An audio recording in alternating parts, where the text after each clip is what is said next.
day in Saratoga's Skidmore Stakes, and he did it impressively.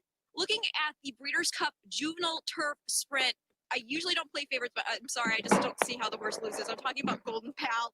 And I've been saying this, and anybody who's seen anything I've been doing going into Breeders' Cup already knows.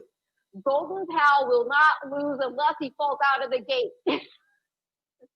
Anybody that's been on him or been around him is, he just draws you to him. I also saw this horse in person at the barn, and the thing that's so funny is that he didn't have his cooler on or anything. Nobody pointed him out to me. Standing on the other side of where the nameplate was, the reason I knew it was Golden Pal was because the presence he has is unmistakably alpha male, grade 1. I am a beast. Come take me on. I'll take you down.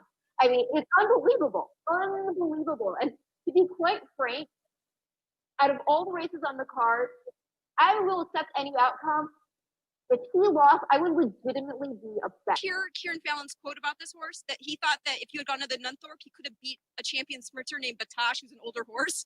Yes, we actually considered that race, but it rained a lot, and the course came up soft. So I told Wesley, I think we should just stay over here and run in New York. Well, how confident are you going into this race? Be honest. You got to feel good. Oh, I'm very, very confident. We came here before and we got beat just ahead, Bob, in 2015. We didn't come here to lose this time. And they sure did not lose. I'm going to show that replay right now, and then I'll get into the rest of what I want to say about this very special horse. Check it out. Golden Pal in the Breeders' Cup Juvenile Turf Sprint, avenging his mom, Lady Shipman. Oh, let's see here. I'm just looking for the right replay. And you know what? I don't have it up here right now. Hold on a second, guys. Let's pull that up. While I'm pulling up the replay for you, what was your favorite performance of the entire Breeders' Cup? But since I am mostly talking about the juveniles, you tell me which juvenile race was your favorite in particular. Well, I'm pulling up Golden Pal's performance right now in the Juvenile Turf Sprint, and then we'll get to those. Oh, let's see here. I've got it. All right, we've got the replay. Send me your favorite performances. Well, we're going to go ahead and show this now. Go Chrome tab, share audio, Golden Pal. Check it out. They're off in the Juvenile Turf Sprint. And there goes Golden Pal immediately to the early lead. Into the Sunrise and Momos are 2 lengths behind him already. And in between horses and moving up is Bodenheimer as they head up the backstretch. And now Golden Pal, a little bit hard to control here. Bodenheimer's going to slip through and take a narrow lead. Into the Sunrise is right up there. Blame the Booze is 4 deep. And then comes Momos, followed on the outside by Dirty Dangle and 2nd of July on the extreme outside. Cowan is in behind them about 6 lengths off the lead as they make their way around the turn.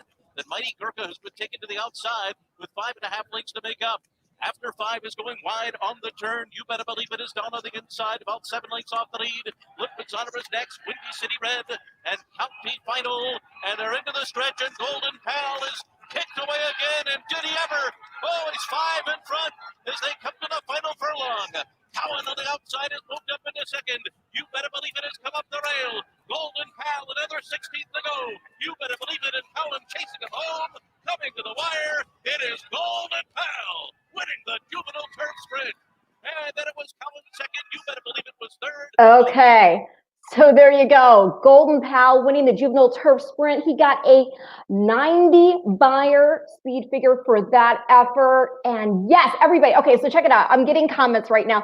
First of all, let me just say, hey, everybody. I hope you had a very fun and profitable Breeders' Cup weekend. I am going au naturel today because I've been glammed up for over a week. And so I just figure, it's nice not to, have to get all makeup up.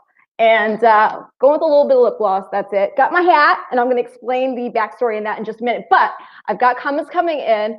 Let's see here. Right here. The Franchise NYC. Who was on Golden Pal? I missed this whole weekend. Oh, no, you missed the weekend? No worries. We're going to go over every juvenile race right now. So at least you'll get the down low on Future Stars Friday. As far as who was on Golden Pal, that was Arad Ortiz Jr. And this is just an incredible horse. Let me give you a little bit of a backstory as to why I put that little montage up at the beginning. First of all, I wanted everybody to know I was right. I was absolutely right about this horse. He is a beast, and he was the lock for me of the entire Future Stars Friday card. In fact, if I'm quite honest with you, he along with Monomoy were kind of like the locks of the whole weekend. But here's the deal. You have a horse here who, when he went over to Europe in the Norfolk Stakes, he was second there. And the ground had come up a little bit soft. I had talked to Wesley Ward before Future Stars Friday, and he had said, he now doesn't think it so much was the ground, but rather the button being pushed a little too soon on the horse. Here we have him, having further matured here now in early November, and beautifully so. So much to the point that if you heard in the beginning of the little montage there, I was talking about the fact that when we were at the barns filming some of these features that we were showing ahead of Future Stars Friday, I saw him, and it wasn't that anybody had pointed the horse out. It wasn't that he was wearing, or that we had seen his nameplate. He wasn't wearing a cooler blanket with his name on it. It's just he was a horse who exudes absolute supreme class. And when you see a horse like that, Grade 1 winners generally look like Grade 1 winners. Once in a while, you'll have one who's kind of a surprise, but generally they look the way they perform. And there was no mistaking this horse was an alpha male. Now, it was funny because I was at the breakfast, which was sponsored by WinStar. Thank you very much to that whole team for sponsoring the marquee breakfast at Breeders' Cup. I happened to run into Randall Lowe, who, along with his wife Brenda, campaigned Golden Pal's dam, Lady Shipman. And as you'll recall, Lady Shipman was second in the 2015 Breeders' Cup Turf Sprint, and by like a whisker too. It was such a dramatic edge of your seat performance. And the horse who beat her that day was Mongolian Saturday. And the funny thing is in this edition of the Breeders' Cup Juvenile Turf Sprint, not only did we have her son, but we had Mongolian Saturday's three-quarter brother in the race, Momos. So it was kind of funny. In a way, we were looking at this as Golden Pal avenging his dam, right?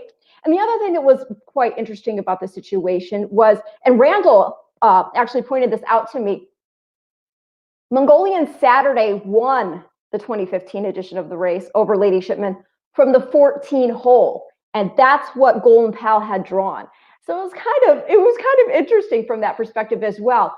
We're going to have follow-up interviews with every one of the winning connections, or a winning connection from each one of the winners, rather, that will be coming to you, in the coming weeks. So we talked to Randy and his wife Brenda after that win. So we're gonna have a nice package on that, and he gets into the backstory of Golden Pal's name, which I think is very moving. And I'm going to save that for the package, though. And I also want to give a huge shout out to the eye behind the camera, who's been helping put all these packages ahead of Future Stars Friday and the ones coming up together. And that is Ernie Munich, cameraman extraordinaire. Adore you, already miss you. Just want to let you know. But going back to Golden Pal, another thing I wanted to mention is the fact that this horse, it's like he was meant to become a Breeders' Cup champion anyway, because in addition to being out of Lady Shipman, who again was second in the 2015 Turf Sprint, he's by Uncle Mo. Uncle Mo won the 2010 Breeders' Cup Juvenile, was the Eclipse champion 2-year-old. And Lady Shipman, again, the dam, she is by another juvenile winner in Midshipman. So it's so fitting from that regard, just on the face of it. I think what they're going to be hoping to do next year is take him to the King's Stand at Royal Ascot. So that's going to be very, very exciting. But I want to give another big shout out to the Lows, who made me feel part of their family this weekend. They gave me a hat ahead of the race and a team mask also. And they very, very kindly invited me to go into the winner's circle with them upon his win. And so I just want to say thank you so much for that experience, because I've been a small breeder, never anything that could reach the Breeders' Cup. So to be able to experience what it feels like in any degree to be a winner of a Breeders' Cup championship race was pretty amazing, I have to say.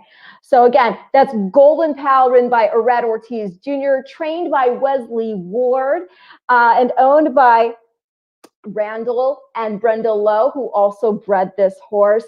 90 buyer in the Breeders' Cup Juvenile Turf Sprint.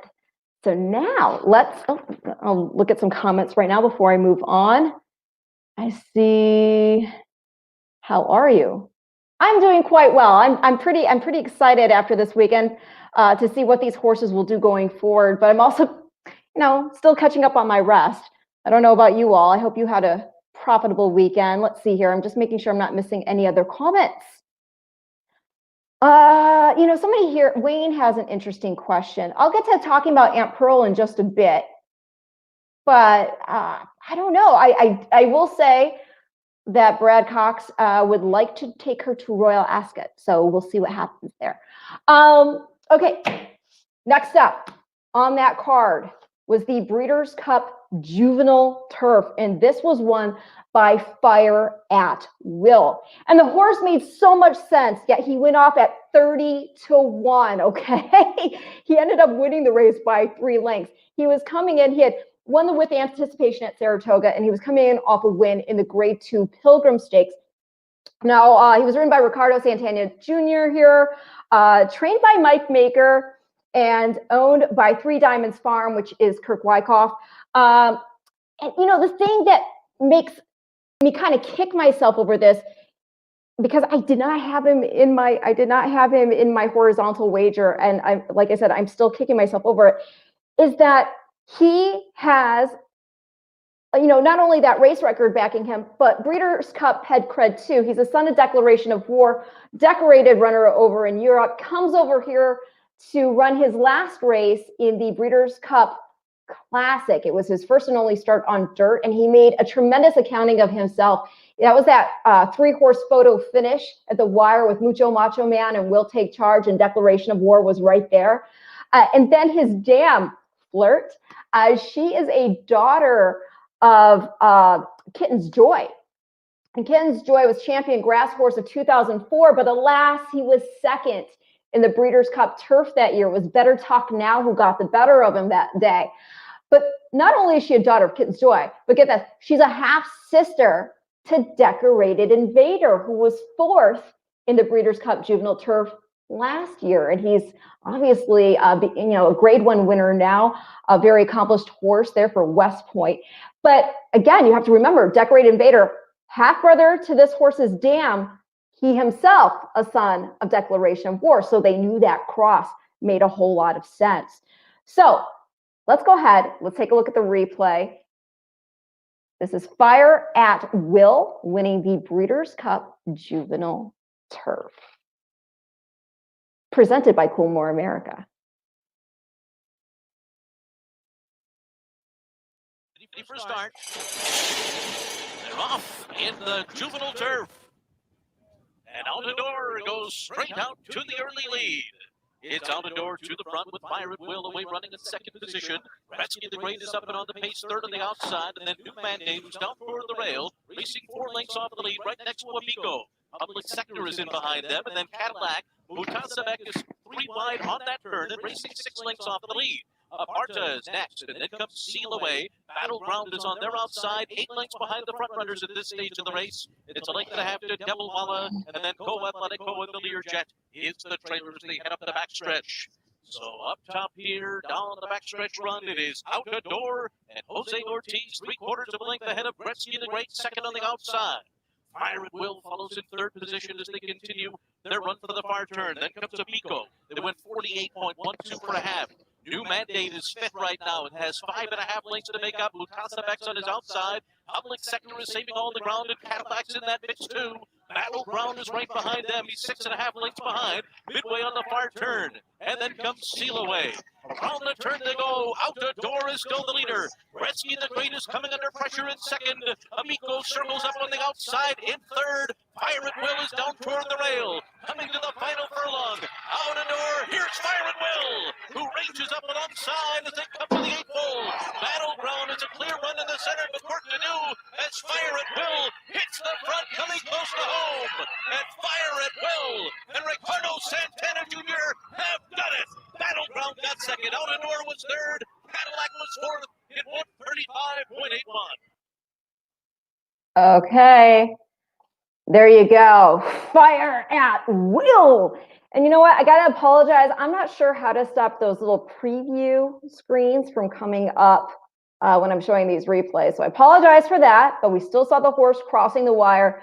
Again, Fire at Will, Ricardo Santana Jr. aboard, trained by Mike Maker, owned by Three Diamonds Farm. That is Kirk Wyckoff. As I mentioned before, we're going to have follow-up interviews with a lot of these winners' connections. And I actually talked to Mike Maker and Kirk Wyckoff straight out of the champagne room. So it was actually quite a fun little interview because both were quite talkative and very happy, as you can imagine. So again, this horse made so much sense when you look back at it, but isn't that always the case? I got to give a shout out also to Battleground because, as we're just mentioning, Fire at Will by declaration of war, a son of Warfront, right? Well, Battleground is a son of Warfront, and then he's out of Found. You remember Found? I mean, so accomplished. She actually won the 2015 Breeders' Cup Turf at Keeneland. So a lot of people were backing him, not only for the AOB, O'Brien, come on, factor, but, that pedigree is so good. The horse I had kind of been placing my wager on in terms of a top pick was Outdoor. I think he made a really good accounting of himself. Ultimately, he's a son of Outwork, freshman sire, and son of Uncle Mo. So, again, we see the Uncle Mo factor here, as I already mentioned, regarding my guy Golden Pal, a son of Uncle Mo. So the precociousness and the grade 1 class at 2 makes so much sense whenever you see Uncle Mo in the pedigree. So again, Fire at Will, he got a 90 buyer for the effort. I'm not sure what's next for him, but obviously I will keep my eye out for that. Moving on.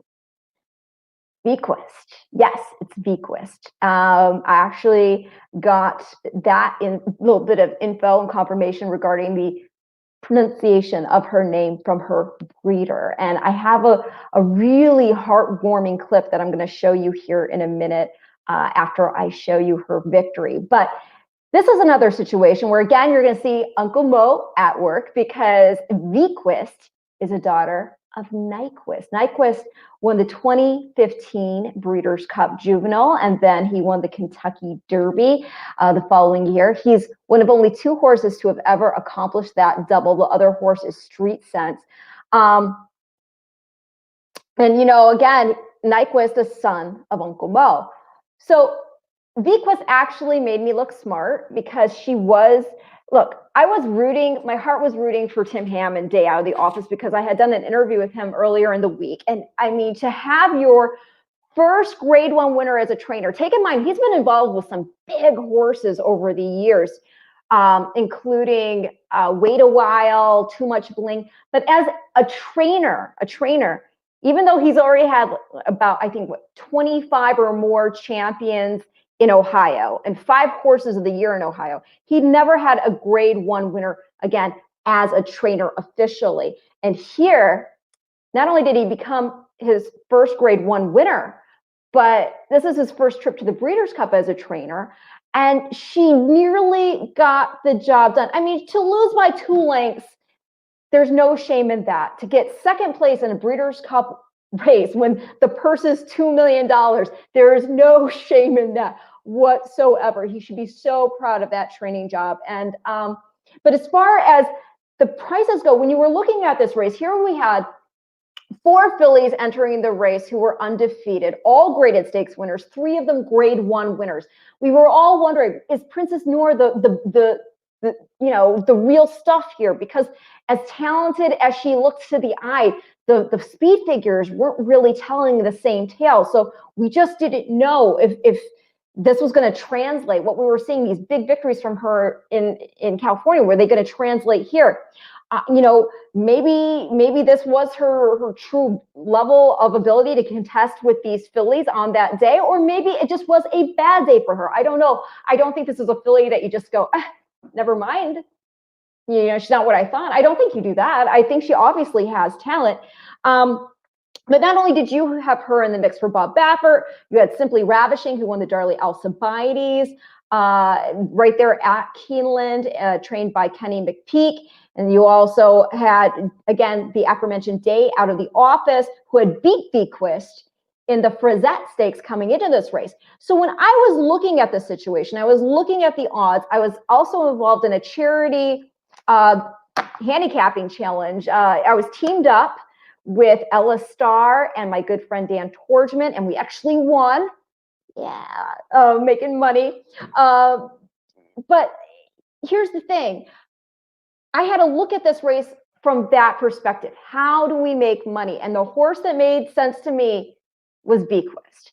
And she didn't let me down. My whole rationale for this was the fact that here we were going to go 2 turns. And she was closing very nicely, if you recall, in the Frizette, and where she did ultimately lose to Day Out of the Office. But the way she was closing and her pedigree told me she was really going to like stretching to the smile on the 16th around 2 turns.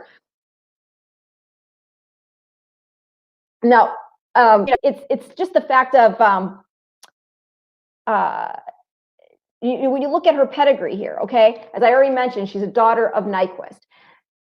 She's out of a dam named Vera Amore, and she is a daughter of Mineshaft. Mineshaft was Horse of the Year in 2003, and he's also a son of 92's Classic winner and Hall of Famer, AP Indy. So that to me, that is stamina all day long. And you're going to see this bear out here. Here she is.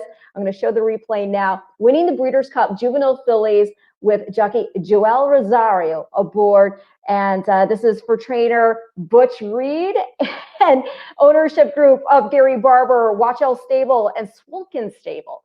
Check it out. Bequist in the Breeders' Cup Juvenile Fillies.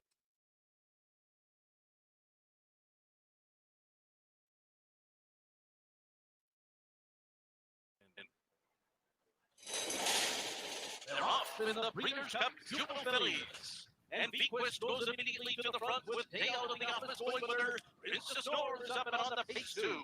These 3 will take them into the first turn with Simply Ravishing, sitting in 4th position behind them. And now coming one off the rail and angling out, Girl Daddy is next. Thoughtfully floated wide on that turn, and Crazy Beautiful saves all the ground. On that first turn here, and Day Out of the Office comes away on top. Ran a 23.3 opening quarter mile. Princess Nora, a length and 3/4 off of her, running in 2nd position as they head to the backstretch. Bequist is 3rd on the inside. And behind them is Girl Daddy in 4th. She's got 4 lengths to make up. Simply Ravishing in between horses. Crazy Beautiful has the rail. Thoughtfully is the trailer. Behind front running Day Out of the Office and Junior Alvarado, who continue to head up the backstretch in front through a 47.12 half. So it's an honest pace, but they're not flying along here. Her lead is a length and a half over Princess Nora in 2nd. And then it's Bequist 3rd on the inside. Simply Ravishing, keeping through horses in 4th, just to the inside of Girl Daddy. And then it's back to Crazy Beautiful and Thoughtfully. Day Out of the Office on top as they make their way around the far turn. Victor Espinosa starts to ask Princess Nora for her best run. She's a half length behind as they round the turn. And then it's Girl Daddy, Bequist, and Simply Ravishing is under pressure. And Day Out of the Office is looking good as they come to the top of the stretch. Turning for home in front by 2. Princess Nora is 2nd. And then Bequist on the inside. Girl Daddy is next. It is still Day Out of the Office. Another 16th to go. Trying to hold off Bequist, who's coming up the rail. Girl Daddy is there on the outside. Simply Ravishing finishing well too. It is going to be Bequist. Bequist has won the Juvenile Fillies.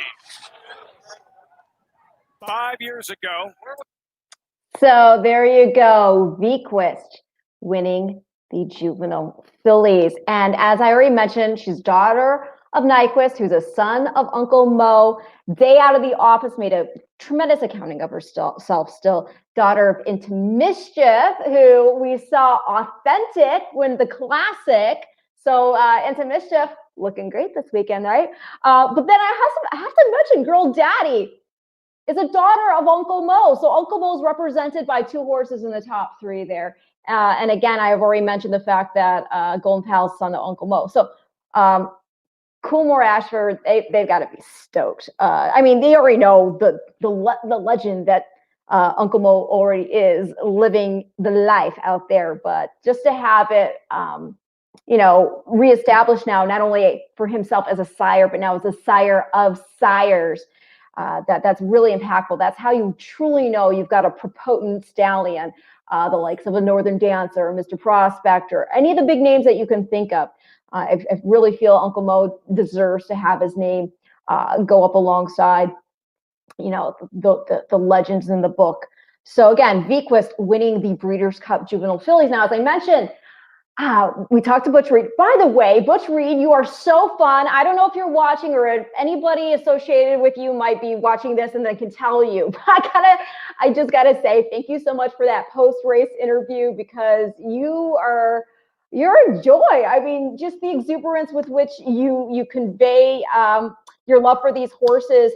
It was really a lot of fun to speak with you. And after I spoke with them, I happened to run into the actual breeder of Vequist. I'm talking about Thomas McGrath. And we're actually going to be incorporating this little snippet into one of the post-event little features that I've been telling you about. But I gotta show this to you now because it really nearly moved me to tears. And, well, I'll let him speak for himself here. So this is Vequist breeder Tom McGrath. Let's watch it.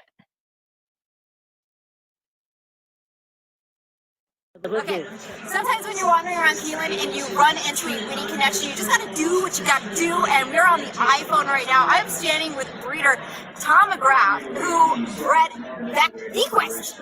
We gotta get this right, everybody. A lot of us have been saying Vequist is Vequist, okay? I've heard it from the breeder himself. But you just told me something that you really puts an exclamation point on how special this win is for you. What did you say about how you fit in the breeding world?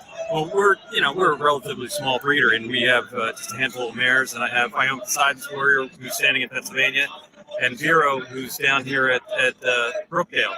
And so to be in this moment, I'm almost numb, and I'm struggling to answer the right way because it's absurd almost, to have this happen. You think about all the small breeders out there and the people that in the industry that have been affected by COVID, and it's been devastating to a lot of them. So I at the same time I got my hand on that trophy. You think about it. Oh my gosh! And you also just that gets me emotional too, as somebody who's been involved in the industry. You also told me it's your daughter's 16th birthday. It is, and I'm not in trouble for being here. They said it was okay. You're gonna bring her home. Emma. You're gonna bring Emma home a trophy. Happy birthday. Seriously? I mean, that's what it's about, right? We're talking, I know a lot of people sometimes feel like, how do I identify with a lot of people who run horses at the top of the game? They have all this money, or you have these large syndicates or whatnot. You can be connected to a Breeders' Cup champion just by virtue of,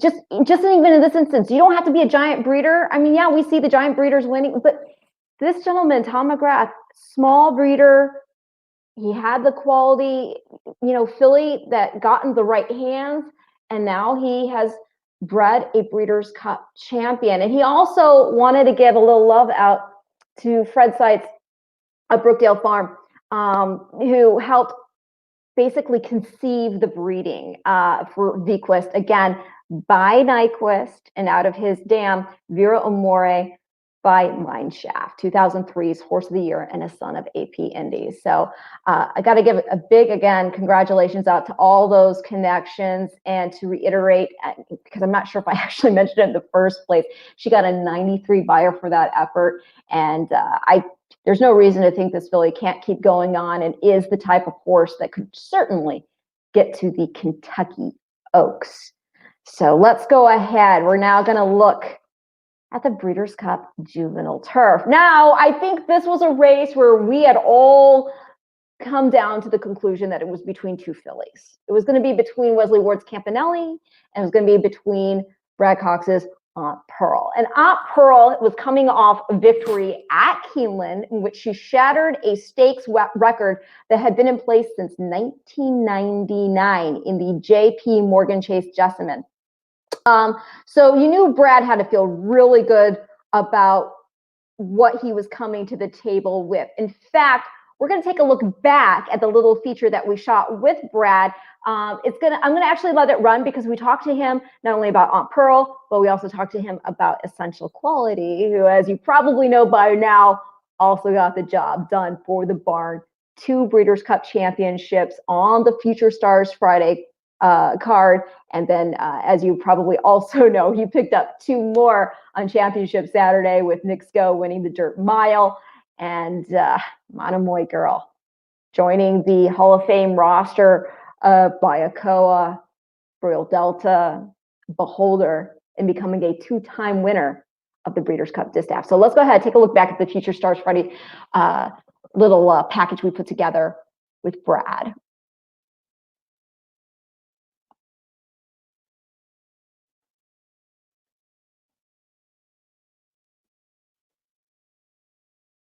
Have Aunt Pearl and the Juvenile Turf fillies. She just really knocked people's socks off winning the J.P. Morgan Chase Jessamine because she shattered a track or stakes record rather that had been in place since 1999. What did you expect from her that day, and did she exceed your expectations? Yeah, I would say she exceeded them, just given the fact she was able to break the stakes record. I think she's matured since the last race. We breezed her last couple of works. She set off of a filly or set with another filly on the inside of her, and she was responded extremely well.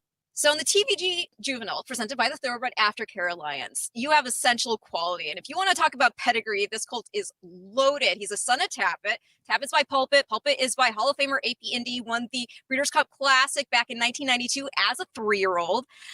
And then the bottom side, the dam is by Elusive Quality. Her name is Delightful Quality, stakes place runner, half-sister to 2005's Breeders' Cup Juvenile Fillies champ, Folklore, who also took Eclipse honors, and Folklore herself, as you know, a broodmare, she pursues the dam of Contrail, who just recently won Japan's Triple Crown.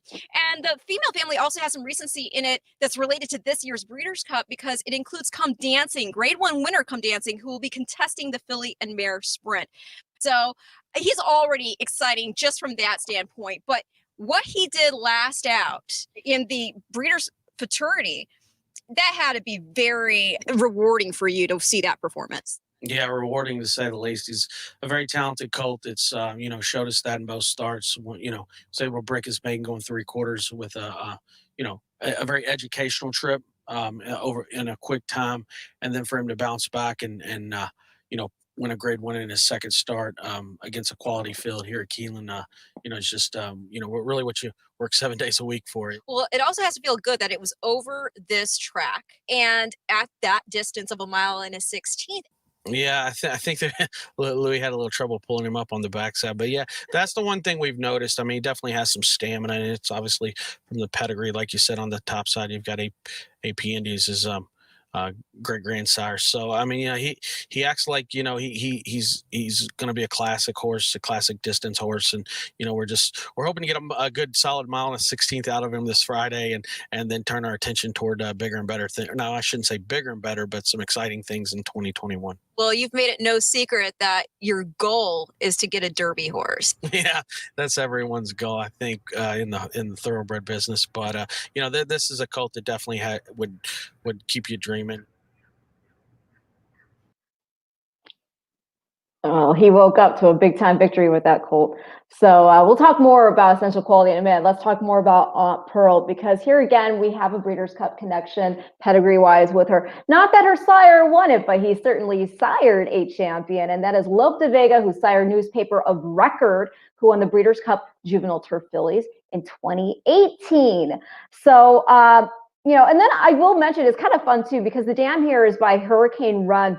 He was an ARC winner at 3 years old, 2005's Cartier Horse of the Year. So Aunt Pearl, you know, just on the face of it, has a great pedigree, but, you know, she also hails from the female family of a super accomplished racehorse in Europe who's also an influential sire in Monsoon. So, you know, speed's her game here, and she certainly showed it in the Breeders' Cup Juvenile Fillies Turf. She got a 91 buyer for this effort, ridden by Florent Giroux, who, again, I'm advocating for somebody, Old Smoke, somebody, get a shirt that says Flow Motion on it. I'd buy that shirt. I would buy that shirt. Let's go ahead. We're going to take a look back now at Aunt Pearl winning the Breeders' Cup Juvenile Turf, or Juvenile Fillies Turf.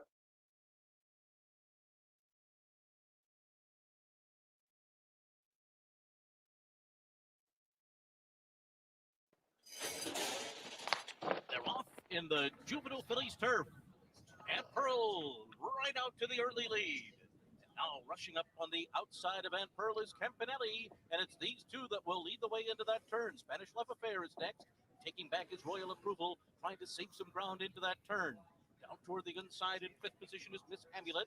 She's about 5.5 lengths off the lead heading to the backstretch. Union Gables 3 wide. Aldous between those two with 6.5 lengths to make up as they hook up with a backstretch run. Amali is next on the inside of Editor at Large. Madone is racing 9 lengths behind at this stage of the race. Nazuna's to her inside, and then it's Mother Earth, Invincible Gal, and Utnadata is the trailer. Heading up the backstretch, and it is Aunt Pearl. Aunt Pearl and Florent Giroux have opened up a 4-length lead here as they continue through this first half mile in 47.3 seconds. Frankie Dettori and Campanelli second, 3 lengths behind as they race for the far turn. Spanish Love Affair is now in third with 4.5 lengths to make up. Then it's Royal Approval to the inside, followed by Union Gables, who's being ridden to go. Editor at Large is picking up stride now and going 3 wide. She's got 6 lengths to make up as Aunt Pearl has a 4-length lead coming to the top of the stretch. They're into the stretch and under a hand ride. It's Aunt Pearl all by herself. Campanelli trying to come and get her now with 1 furlong to run. Editor at Large continues to run on late. Then toward the outside, it is Spanish Love Affair and Plumali, but it is Aunt Pearl with plenty left in the tank. Aunt Pearl and Longeroux by 4 on the wire. A late run from Mother Earth to get second. Miss Amulet was third, a photo for 4th. And again, I apologize about the little promos for what you can watch next popping up during the replays. Again, I'm not sure how to get rid of those. But in any case, I think you could see her crossing the wire and a very happy Brad Cox and company soaking in that win. It's super impressive. And, you know, the thing is I believe they were trying to see in the morning, and she was showing that she had the ability to rate. But here, when you know her weapons, her speed, and she was able to get the lead, you know, just roll with it, right? And don't take that away from her. Don't take away what works best. And they didn't. They let her roll. Florent Giroux rode very confidently indeed. And you know, this is that giant ownership group. I'm not even going to begin to name everybody. Y'all know who you are. Congratulations. I'm very excited for the prospects that lie ahead for a class act like this. Again, if you were listening earlier to the broadcast, this is a filly Brad would like to take to Royal Ascot. And so I am looking forward to seeing him get those coat and tails and the top hat. Maybe he and Wesley can get, go shopping together or whatever they need to do to get prepared for that. But, again, just a really, really big time performance from a filly that just has tremendous upside. Got to go to the barn that evening, actually, and hang out with her a little bit. Got my little selfie with Aunt Pearl and hung out with Essential Quality too. And I should have uploaded that video so I could show that to you on this program of me with Essential Quality, because he is just an absolute little cuddle bug. If you want to check that out, I did post it on my social media. So if you follow me at Ren Carruthers, scroll through my timeline. I'm sure you'll come to it. It's just a quick little 3-second clip. But it will be part, again, of a little package we put together, because the reason we headed to the barn after the races was Brad very graciously let us get follow-up interviews right there with the horses. So you'll want to check that out. So again, Aunt Pearl, winner of your Breeders' Cup Juvenile Fillies Turf, 91 buyer for the effort, and a filly we may be seeing at Royal Ascot.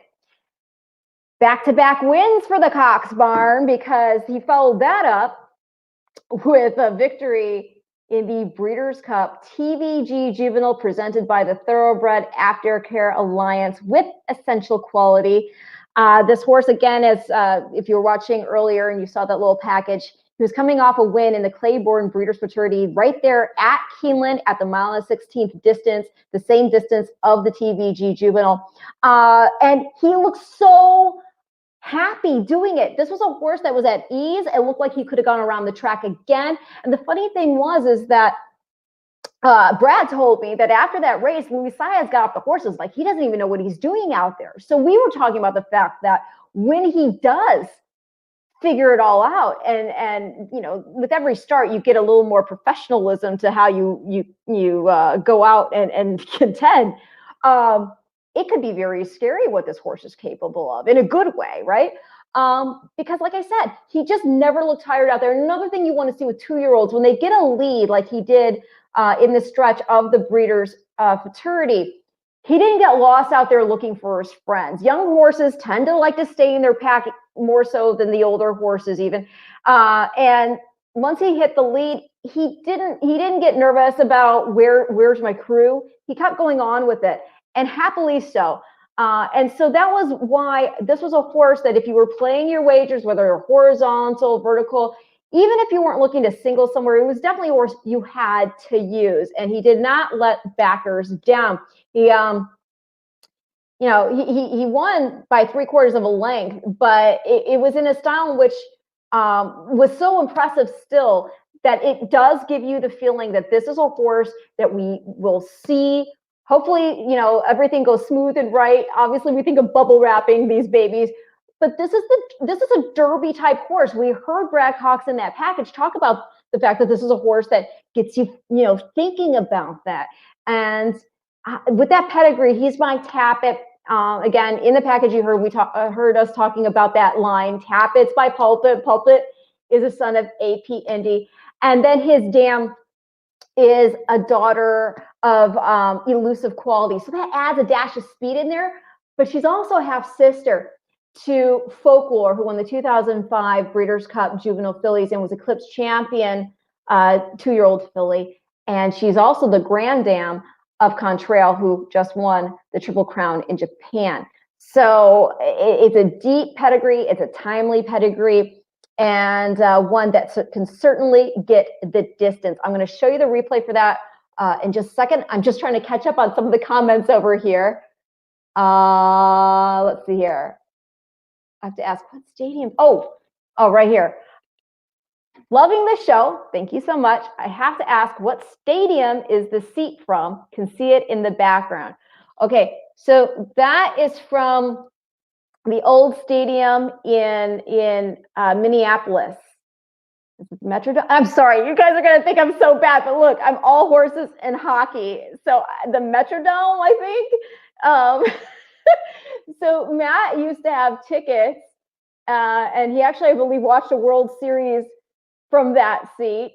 His dad, as a birthday gift, when they were tearing this down, decided to get him a seat. Okay, he says yes, he's watching. Okay, good. I didn't embarrass myself too much. All right, good. So that was his seat growing up. And like I said, when they were tearing it down to put in the new, was it Target Field? His dad got him the seat and had it shipped out. And as you can see, there's still a cup holder even on it. So pretty neat, right? And that's up there, that's a Pete Rose bat signed. So if anybody ever loosens up the restrictions on poor Pete Rose, maybe that'll be worth a little bit more. So in any case, getting back to the Breeders' Cup Juvenile, the TVG Juvenile presented by the Thoroughbred Aftercare Alliance. It was Essential Quality, as I said, owned and bred by Godolphin, which also, I want to say this, you know, last year they went to that race with Maxfield. Maxfield also was coming in off the same prep, and this was for Brendan Walsh. And he was the horse that, you know, a lot of us were not only excited about, but it was almost the type of candidate for this race that you felt this was just a stepping stone for him? It was just going to be a stepping stone. And then unfortunately, he didn't make the race. But that being said, he again was, owned and bred by Godolphin. So they lost out last year, that week, having to pull out. They get it this year. And one of the people I want to give a shout out to, because it's so fitting when you think about it, is Darley's Jimmy Bell. Because, in addition to serving as president for Darley, which is obviously, Godolphin Racing, he served for the Thoroughbred Aftercare Alliance, and admirably so. So I think it made it all the more special that here you had a race, sponsored by the Thoroughbred Aftercare Alliance, and somebody who's dedicated so much of their time and love and passion into the Thoroughbred Aftercare Alliance is part of this team who won this race. So now, without further ado, let's go ahead. Let's watch Essential Quality in the Breeders' Cup TVG Juvenile, presented again by the Thoroughbred Aftercare Alliance.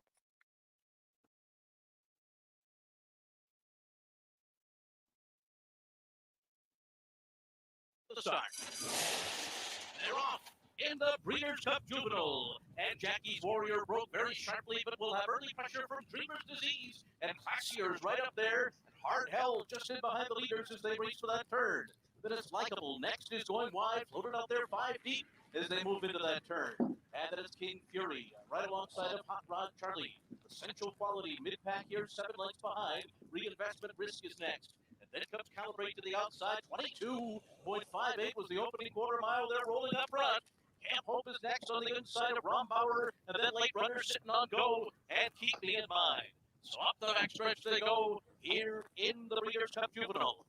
And on the inside, it is Dreamer's Disease with a narrow lead. Likeable is right alongside in second. Jackie's Warrior ups to get off the pace here. That pace is fast, so will sit third. And Classier's there to the inside in fourth.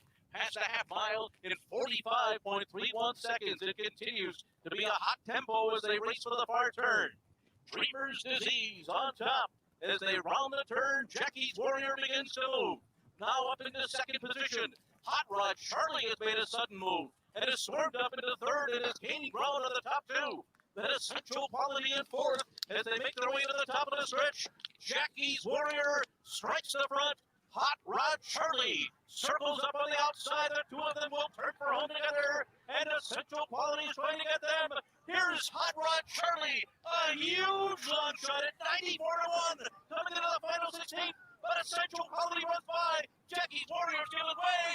Essential Quality's going to do it. Essential Quality has won the Breeders' Cup Juvenile over long shot Hot Rod Charlie. Keep Me in Mind came late for third. Jackie's Warrior ended up fourth. The final time was 142.09. Essential Quality and Luis Saez did it. Essential Quality living up to that name. 95 buyer for that effort. I also want to give a shout out to Jackie's Warrior. He ran valiantly. He truly, truly did. I mean, a lot of people had questions regarding his pedigree in terms of getting a mile and a 16th here in the Breeders' Cup. The thing is, yes, he's by McLean's Music, and we kind of associate him with the speedier types. There was reason to think, well, maybe this horse stretches out, being by Unicorn Girl, who is a daughter of AP 500. You can guess who his sire is, AP Indy. And then AP 500's dam is a half-sister to Sakawista, who won the Distaff. So there was a little bit of a reason to think that, but then you also had to remember that AP 500's dam, while a half-sister to Sakawista, she herself was by Danzig, and Danzig is like blistering speed. So in my opinion, there's absolutely nothing lost in terms of respect for Jackie's Warrior. I think what he did there was truly a valiant effort. I think this is a horse going forward into 2021 that could be super stylish as a miler, and there's nothing wrong with that. In fact, I mean, if you want a stud career, don't they always say that milers make the best sires? So Although, I mean, that's not always true, right? I could name you a bunch of really, really good sires who were great at routes. But that being said, there is that old saying. And there are going to be big races during the handicap season, like, the Cigar Mile, Met Mile, all of that. So I really do think that Jackie's Warrior still deserves the respect he had going into this race. Let's see here. Yes, somebody's here saying that the horse in third ran green, and that was Keep Me in Mind in third place. Is that who you're talking about? The other thing I will mention is Hot Rod Charlie. He's a son of Oxbow. Oxbow is by, if I recall, Awesome Again, who won the 98 Classic. And then Oxbow's Dam is a full sister to Tiz Now. So it's kind of fun to see that little bit of Breeders' Cup pedigree in there. But then also Hot Rod Charlie, I don't know if you all know this, but he's a half brother to Mitole. Yeah, pretty cool, right? So he came in, for many, I guess, flying in under the radar there. Yeah, wow. Somebody just said, wow. Yeah, wow, exactly. I know.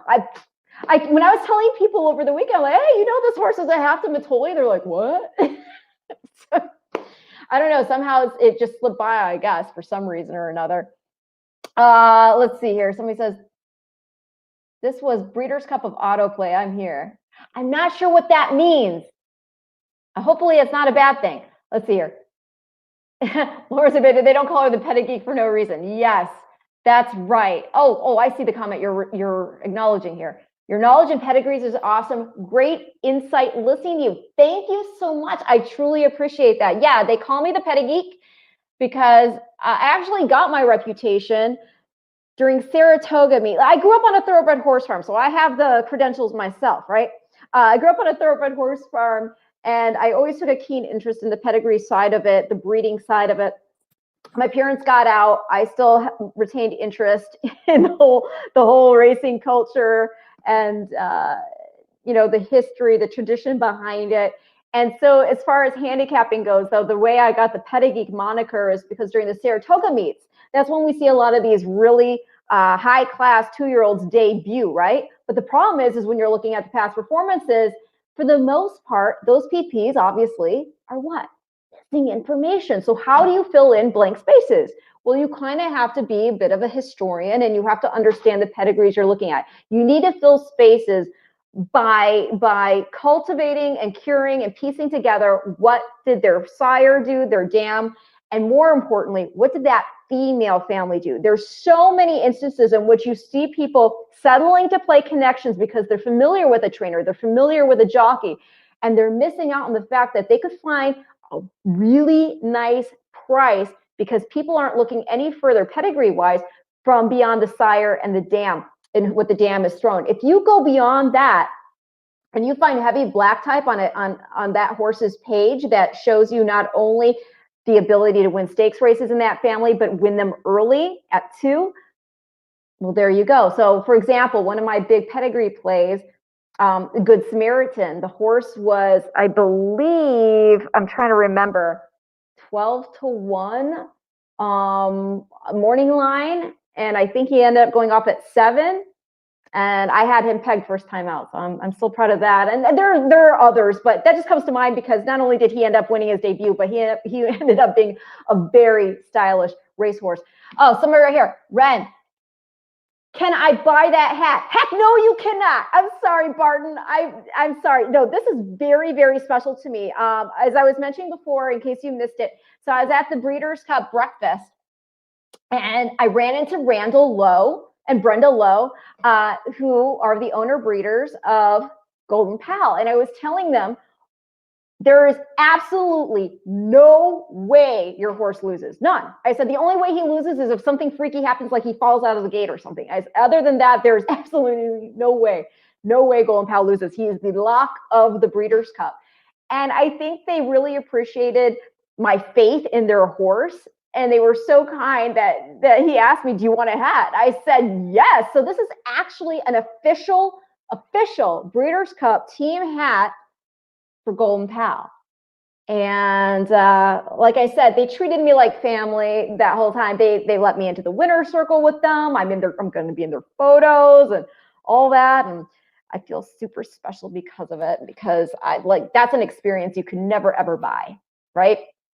So thank you. If somehow, some way this gets back to them, I just want to say thank you again. That was so gracious of you to let me take part and feel like I was part of Team Golden Pal.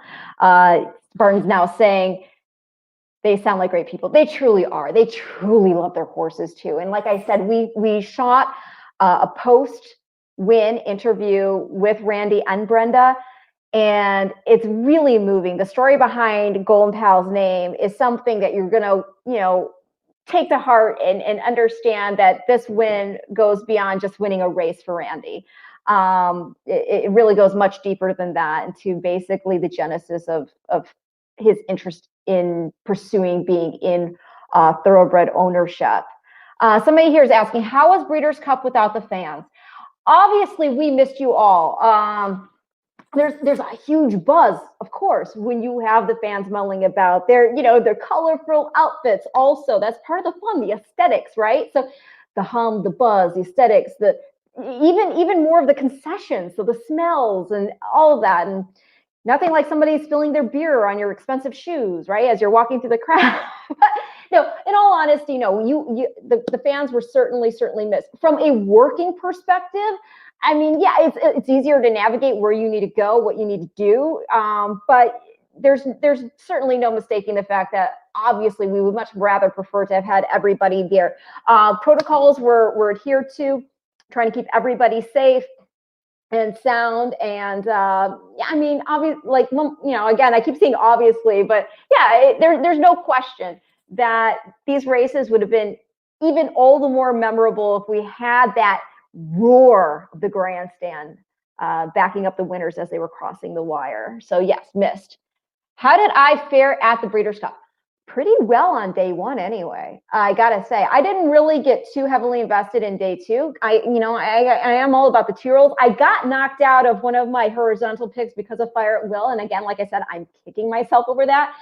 But that being said, I was in, if you missed earlier in the broadcast, I was involved with a charity competition, a charity tournament with my bud Dan Torgman and Ellis Starr, and we did a Zoom a day or two before the races, and Ellis got our selections and gave us some of his selections, and then he very kindly took it upon himself to structure our bets for us, because we're running like chickens with our heads off, right? And I'm so glad that, in terms of my contributions, I am glad that I told him that Bequist was the price play for the juvenile fillies. I was glad that I said Golden Pal was not going to lose. Maybe we use horses like You Better Believe It, who did end up running third, by the way. You Better Believe It. And we all like Cowan to get a piece of that pie. And Cowan ended up running second for Steve. So I was happy for my contribution there. I got to give a shout out to the husband, Matt Carruthers, because I did tell them that as far as the Saturday's card goes, we have to use Wet Your Whistle. This is his best bet. He's been waiting for this horse for weeks and weeks and weeks. And of course, I don't know if you all saw this, but of course the horse walks out of the gate and then closes late to finish like a half length second. Had he not had that bad start, he would have won. He would have won, and he was 26-1. But thankfully, we did use him anyway underneath on our tickets. So yeah, we ended up hitting that. And I'm just trying to see right now the leaderboard. Right, yeah, Team ABR, America's Best Racing. We ended up raising $5,042.05. 5 cents for charity, and that was for the Jockey Club Safety Net. So very, very, very happy and honored to have been part of that team. Let me see, somebody else, I have more comments here.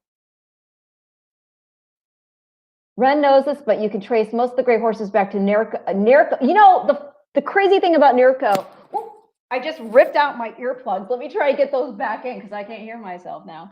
The crazy thing about Nirko is we almost didn't have him. Can you imagine that? Nirko, like during the war, they had built a bomb shelter for him because they were worried that he might either get bombed or that evil elements might try to steal him. Can you imagine if we didn't have that horse? It'd be nuts. The breed would be like I have no idea what the thoroughbred breed would look like if we didn't have him.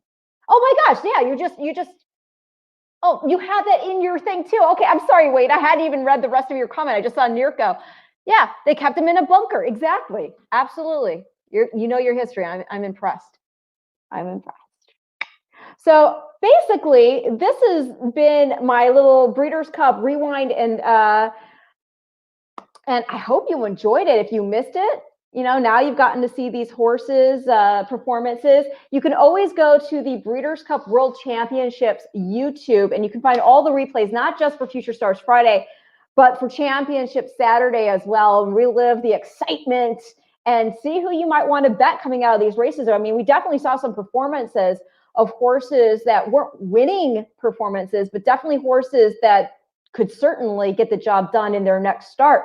I do want to say regarding Brad again, as I told you, he won the Juvenile Fillies Turf with Aunt Pearl. He won the TVG Juvenile presented by the Thoroughbred Aftercare Alliance with Essential Quality. And then he won with Knicks Go in the Breeders' Cup Dirt Mile, and Monomoy Girl in the Breeders' Cup Distaff. And when I told you that we went to the barn to do these follow-up interviews with Essential Quality and Aunt Pearl for the Future Stars Friday content, we're talking about Monomoy Girl. And he said, you know what? She is training so good that if the Classic were a mile and an 8, I'd consider putting her in that. So, and Matt happened to be there, my husband. And so we're like, okay, well, gosh, if he thinks that she's training so good that if the Classic were a mile 8, he'd go against all those horses. How do you not single her in everything on the Championship Saturday card? So, I mean, that was great to know. She obviously proved him right that she was feeling herself. And then we went to, I was at the sale, and she went through the ring for $9.5 million. Okay, I have video of that on my social feed there on Twitter at Ren Carruthers if you want to see it. $9.5 million to Spendthrift. And so I was talking to Ned Toffee of Spendthrift, and as you probably all already know, she stays in training with Brad, and I believe she arrived back to Churchill Downs today. So we get to see Monomoy Girl continue on into 2021, which is great because we missed her all of last year, right? She had that colic episode, and then they just decided, let her recover from all of that and gave her a ton of time off. So yeah, I mean, here she goes. I mean, just already when you consider a horse coming back after a year off, not only to come back to the races successfully, but at grade 1 level, and to again join the likes of Bayakoa, Royal Delta, and Beholder as a very small group who have won the Distaff twice now. And all 3 of those other horses are in the Hall of Fame. There's no question that Monomoy Girl is destined to go there too. It's very exciting that we again get to see her continue on in her race career. Somebody said, let's see here. I'm seeing, is she the most expensive filly? No, believe it or not, 9.5 million is not the most expensive. I believe, oh gosh, I might be wrong here, so don't quote me on this. I think the most expensive to go through the ring is Havre de Grace. I think. She was a horse of the year. I think she's the most expensive, and I think it was like $11 million, but I can't remember 110%. So do not quote me on that, even though I'm on video saying it. Okay. Anyway, if anybody has any further questions, get them in right now. Otherwise, I'm signing off because, as you can probably tell throughout this video, I've been a little bit discombobulated. It's just I'm tired. I'm catching up on my sleep. Although I feel a little guilty even saying that because the lack of sleep is in no way, shape, or form, the same as the time and effort that the actual grooms, trainers, jockeys, exercise riders, and the turf riders, like I'm going to give shout outs to, Nicole Russo and Alicia Wins-Hughes and, those teams, all those writers who get up at crack of dawn, even before that, to get out there, get you the stories, get you the footage, the photographers, the videographers. I mean, when I'm saying, oh my gosh, I had to get up at 6 a.m, it just doesn't seem comparable to what they were doing to get up and get you the content to really generate all the excitement and give you the insight and inside track into how to approach the Breeders' Cup this year, whether as a fan or as a bettor. So a big, huge kudos to all of you, because without you, I don't know, I don't know where we would be. Let me see here. I'm just reading the comments, making sure I'm not missing anything here. Oh, very nice comments. Somebody asking, should Tiz the Law get a new jockey? I don't think so. I mean, look, the rail was doing well at the at Breeders' Cup. Sometimes horses just get covered up.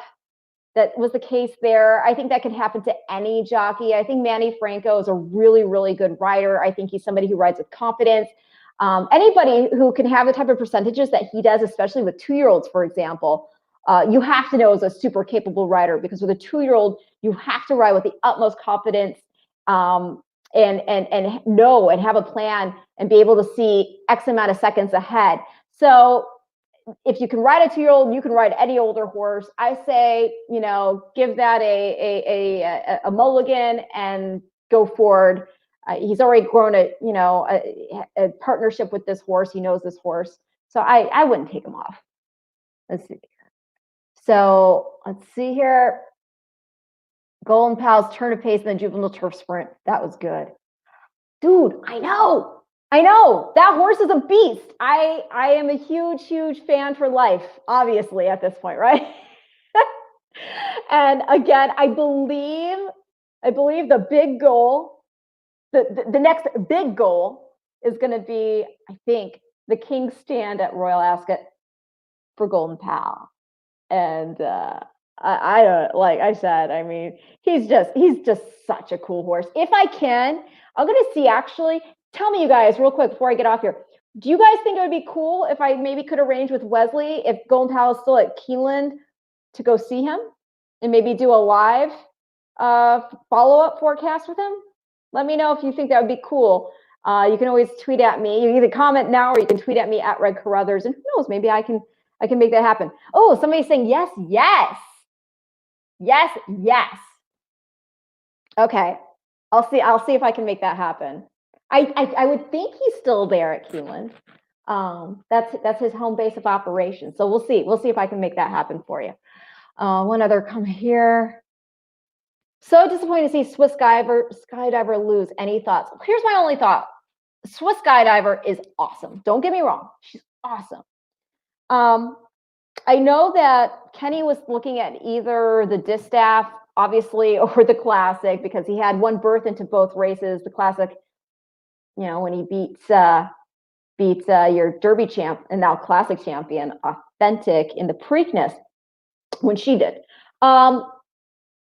That was such a huge performance. I think anybody can agree, and I don't think you even need to be an expert in racing by any stretch to watch the effort she put in the Preakness. She threw it down. She repelled Authentic every challenge he made. For her to come back from that race and then face Monomoy Girl, that was a tough ask. It would be a tough ask if she had gone in the Classic, but the difference there would have been, as Kenny had, I believe he told me this, he liked her better at 1.25 miles. He was just going to wait and see what the figures came out in terms of the sheets of the in terms of what the competition had put forth in their performances to decide which way he was going to go. Now, I'm not Kenny. I'm not going to speak for Kenny, but I'm guessing what happened was he looked at both races and he decided we have X amount of horses we'd have to beat in the Classic versus one horse we have to beat in the Distaff. And I think either way, Swiss she's put in so many game performances. It just wasn't her day. And this is still a filly that deserves tremendous respect. And we're going to see come back and get that picture taken again. I'm guessing that, not too distant future. Oh, somebody right here.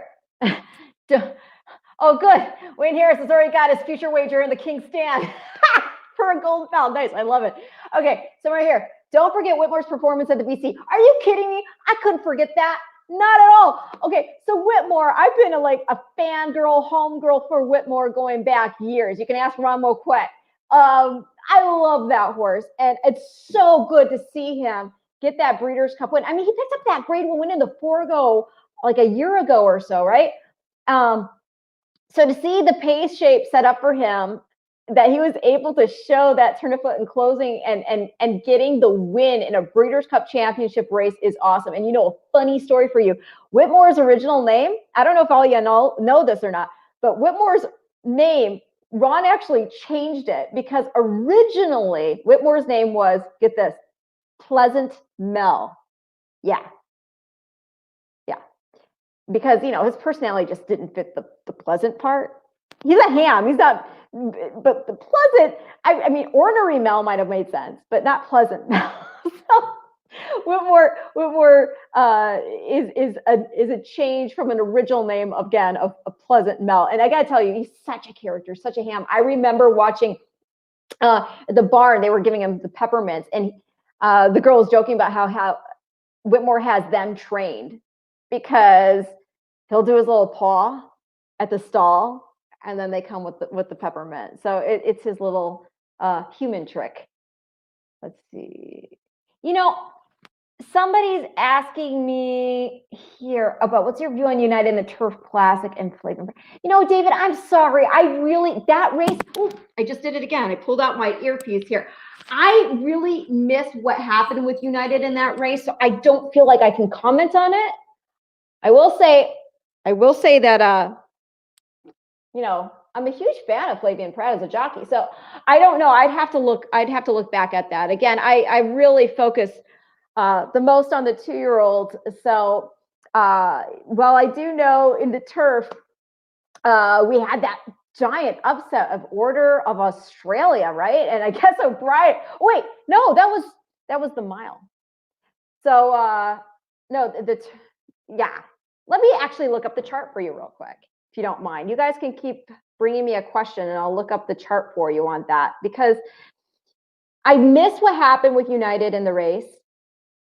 And maybe just based on the chart, it might refresh my memory a little bit, because I did watch every race, don't get me wrong. It's hard to focus on everybody. And while being on site is awesome, at the same time, unless you have a view of the video screen and you're short like I am, you kind of lose, again, sight of where all the players fit and where they finish.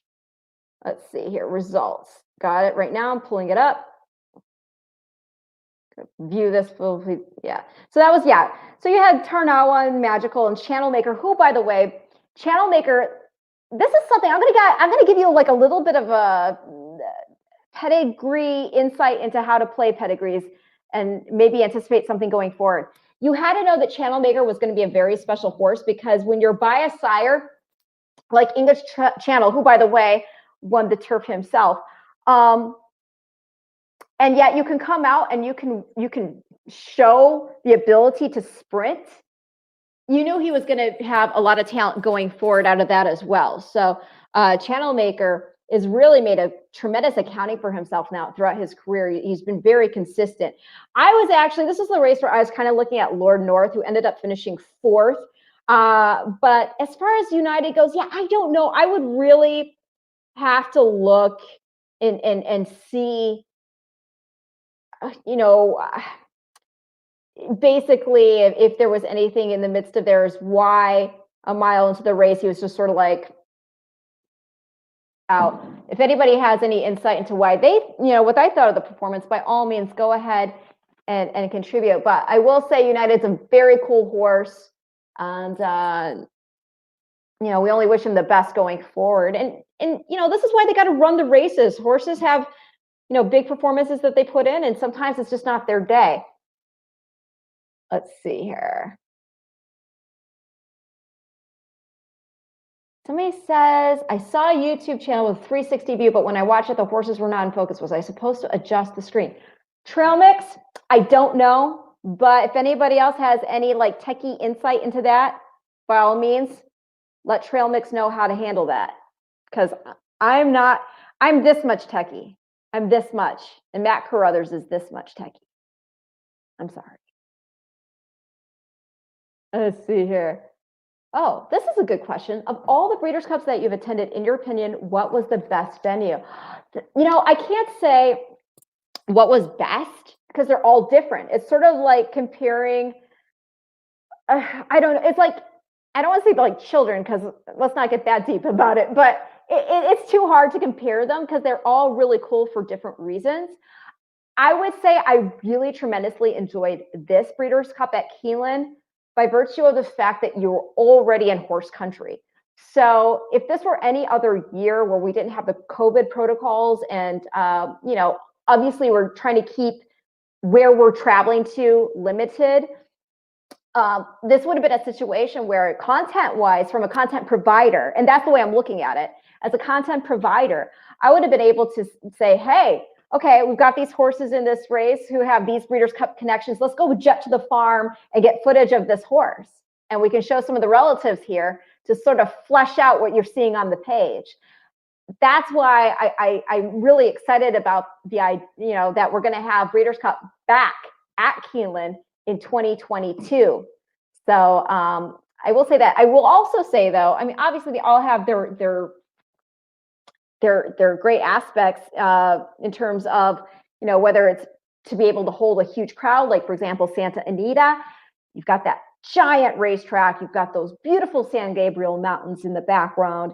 You get the celebrities who help with getting the mainstream crossover appeal, you know, whether they're tweeting about it or doing a video about it. It's all good publicity. But like Del Mar was great too. I had fun at Del Mar.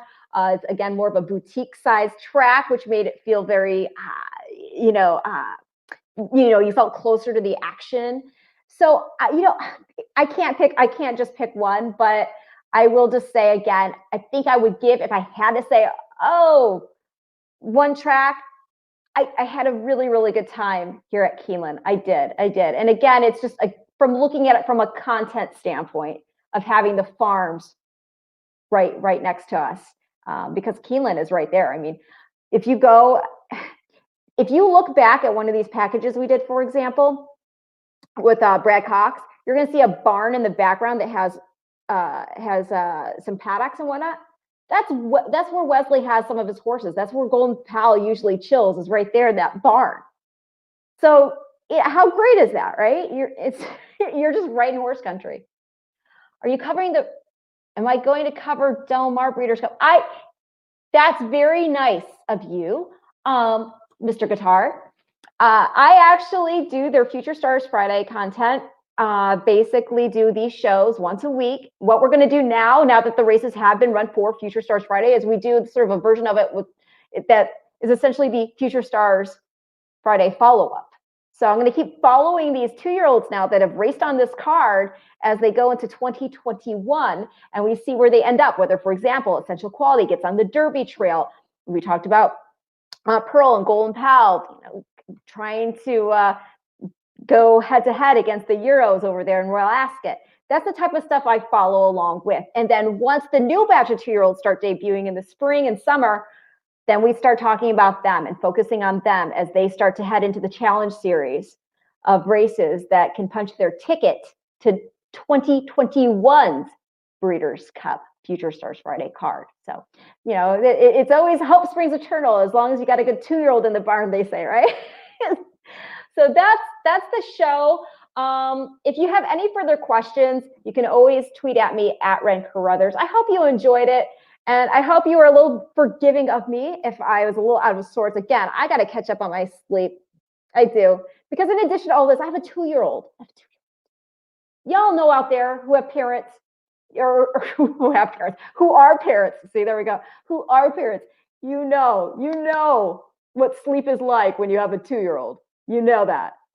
Okay. All right, everybody. I'm out of here. I hope, again, that you had so much fun. I hope you had a very I hope you enjoyed the races. I hope you found them exhilarating. I hope you made some money on them. And let's follow these babies. The whole Future Stars Friday card is about it being a showcase of the talent of the names that we're going to be following into 2021, the names that are going to be in the headlines, okay? So stay tuned, more to come as we follow up with the horses from Future Stars Friday. Till next time, I'm Red Carruthers. I'll talk to you later.